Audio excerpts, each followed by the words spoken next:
We hear our analysts here at the network using terms like scary and dangerous as we approach Halloween to describe the Phillies. So the numbers between Joe Girardi's start to the season and then what the Phillies did under Rob Thompson are right there on your screen. They're all better under Thompson.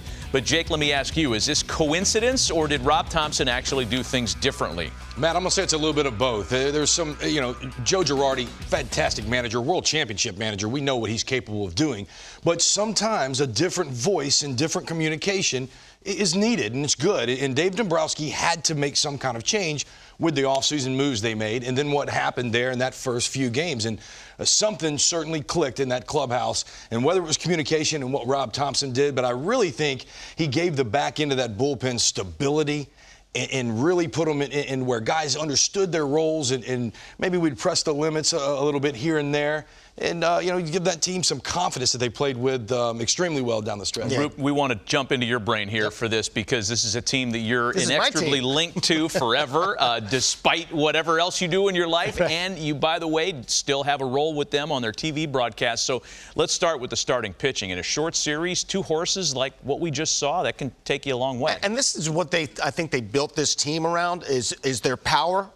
Offensively, but really it's the pitching that's taken them to this level, and this is exactly what they expected to have happen. And I think it started with Aaron Nola, and you got to talk about Aaron Nola because there's a narrative that was out there that he could not pitch in the big game and he could not pitch in September. Well, he's squelched those because his fastball command has just been tremendous. It sets up that curveball. Everybody's sitting on that curveball because it's so good and they still can't hit it. But it's the fastball command that he has just been unbelievable with. And you see him have a couple of unbelievable games there in October. Obviously pitching the Phillies into the playoffs against Houston and then dealing against St. Louis for the clincher. Again, it was always about him having the ability to throw his fastball where he wanted to throw it and setting up that breaking ball. And then the other story is Wheeler, the other ace of this staff. He had a very, very rough end of the August campaign, and they shut him down. And I always talk to one of my veteran trainers who basically told me, you got to shut a guy down every once in a while so he can recharge his batteries. The Phillies did an excellent job. It was about a month he got shut down.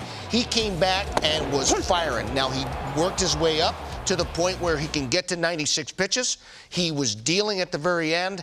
They worked it to perfection. And to have those two aces at the top of the rotation, that gives you a chance every single time. That's what happened. The Phillies didn't hit very much over the last couple of games, but they did what they had to do to win, and it started with their starting pitching. Fascinating team, Jake, for so many reasons. What Ruben lays out from a starting pitching standpoint, I know you're going to get to their bullpen guys in a sec, but, defensively, they weren't great this year. There's a lot of swing and miss in there. They go through these valleys, but when things are going right for them, there's this hard-to-define kind of chemistry or magic, if you will, that maybe gives people some confidence. Well, when you talk about Rube being linked to the Phillies, when I remember playing those teams, they were the fighting Phils. When you think about the Philadelphia's history and when they have a team that is making some noise, they are the Chase Utley-led fighting Phils. They are now the Kyle Schwarber and Gene Segura and these young Bohms and Hoskins-led fighting Phils. They have a fighting spirit about them. And look, it starts with Rob Thompson. You think this guy's scared? He's been there, and he's a world champion over and over and was Joe Girardi's right-hand man, so not much has changed. The experience and the leadership is there. It's on the field also with this man right here, 2016 world champion Kyle Schwarber. He's got the championship DNA. Who's looking for the championship DNA is Bryce Harper, their true leader. You saw yesterday, big-time homer to get them on the board, and it ended up being all they needed. What I love about Bryce, he said the other day, there was no way we were losing this game. I'm talking it into existence. When I start hearing him talking about believing and being a good teammate and really infiltrating the winning attitude into his players, that's what it takes to win a World Series. You've got JT Realmuto and you've got Gene Segura, first time in the playoff, veterans, big hits that are hungry. That paired with these young guys, Gene Segura is excited as he should be. And guess where they're going, Matt? A familiar foe. Tell him, Gene, get excited, man. Get excited, Gene. First down. Where are we going? ¡El That's right. And when they take on the ATL, they're doing it with a fresher bullpen, one that was that had a hard time earlier in the year and in past years throwing strikes, right? That Phillies bullpen was known for these big fire-breathing dragons that were all over the place.